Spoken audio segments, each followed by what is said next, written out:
Okay, so tingnan natin. Ayan. So bumaba na yung ano natin, mga agricultural waste. Punong-puno yan. Ngayon bumaba na siya. Kasi explanation dyan is that na uling na yung nasa baba. So ang gagawin natin is magre-refill ulit tayo ng mga yan, mga bunot. Okay? So let's go.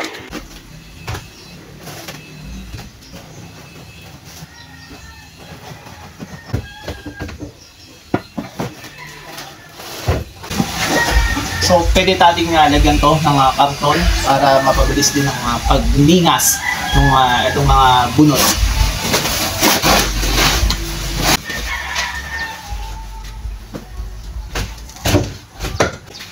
So, ayan na, puno na ulit natin yung carbonizing area natin. So, maya-maya bababa ulit yan once na nauling na yung nasa baba. And then, just like what I said before, yan, nagsisimula nang lumabas yung usok. So, maya-maya niya magpapawisan at doon na tutulo ang unang patak ng mokusako. Yan, so mula dyan, pupunta dito sa exhaust. Ayan, at yun, yun yung magiging chimney. Yan, so lumalabas na dyan. Yan, so makalipas ng 30 minutes, ayan, medyo bumaba na siya kahit papano. Maghintay pa tayo ng ilang oras para tuluyan na siyang bumaba at para mauling yung nasa ibaba. Kagaya ng sinabi ko, pumapatak na yung mokusako. So yun, malakas yung ano niya, yung tulo.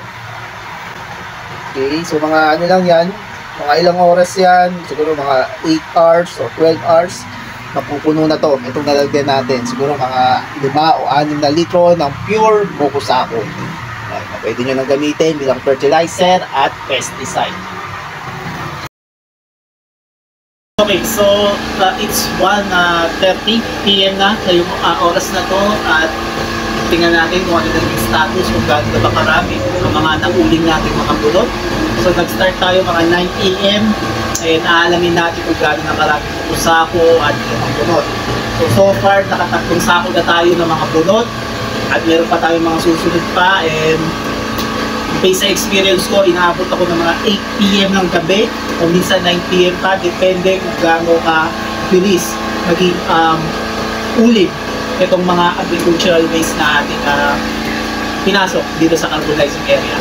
So tara, tingnan natin. Okay, so it's 1:30 na PM and nakikita nyo may mga baga na, nagbabaga yung ating mga bunot. Yung iba dito may uling na.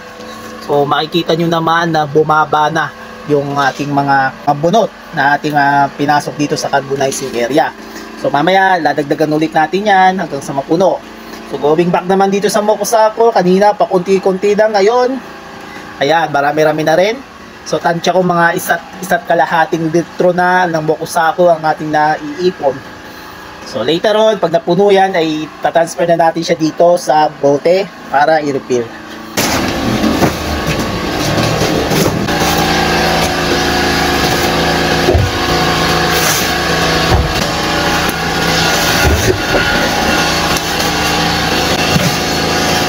And of course, huwag kakalimutan ng mga bulok na karton dahil katulad ng sinabi ko kanina na makakatulong ito para mapabilis mapanilas itong mga bulok.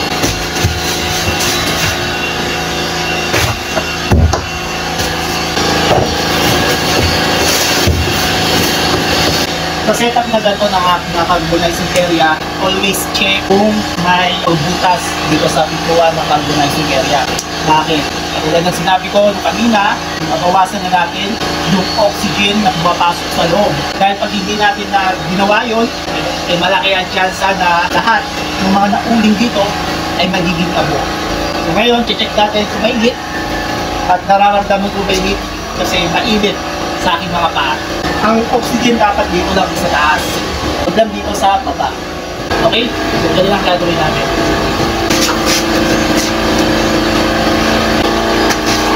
Okay, silan ko na, nalagyan ko na ng putik. Kasi ganun lang naman ang cycle, so paulit-ulit lang siya. So yun lang naman. So mamaya babalikan natin. Okay, it's 3:15 PM at check natin ang ating carbonizing area kung ano ng status ng mga ito. Titingnan natin kung puno na ba yung mokusako o nauling na yung mga inuuling natin na mga agricultural waste. Pero bago muna yan, tingnan nyo muna ang mga lechugas. Okay, at alagang Mokusako yan. So, kung gusto nyo matry, try nyo na ang aking mga Mokusako wood vinegar. Mapupuno na itong Mokusako wood vinegar. So, makalipas lamang ng I think mga 6 na oras o 7 oras, kung di ako nagkakamali, ganito na karami ang ating na-harvest. So, bago ito umapaw, ang gagawin natin is re-refillan na natin. Okay? So, tara, samahan nyo ako.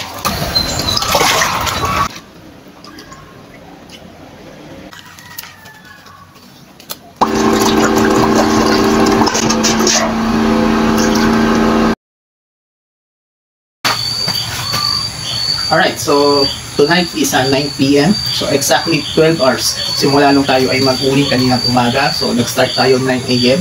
So after 12 hours ay titingnan natin kung ano yung naging status ng ating carbonizing area. Okay? So ano na to, patapos na to, is tatakpan lang naman natin kung ano yung butas doon sa taas.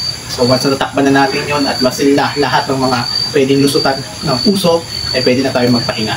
Okay? So tara, tingnan na natin. Okay, so tingnan natin yung chimney ngayong gabi.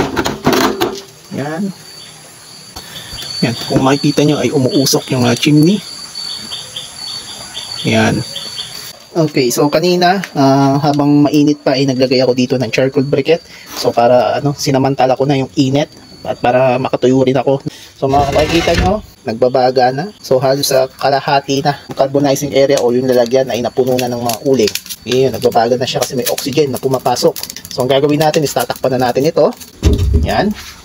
And looking back here, dito sa Mokusako, medyo napuno na, nangangalahati na. So maras marami rin tayong na-harvest para sa ngayong araw na to. So going back, ito, gagawin natin ay tatakpan natin. Ito. Yan. So tatakpan lang natin lahat ng pwedeng lusutan ng usok.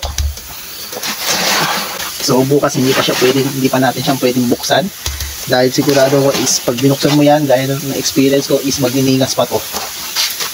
So yun lang, yun lang ang activity for this night. Habang tayo ng 2 araw bago tuluyan natin i-harvest yung mga nauling natin.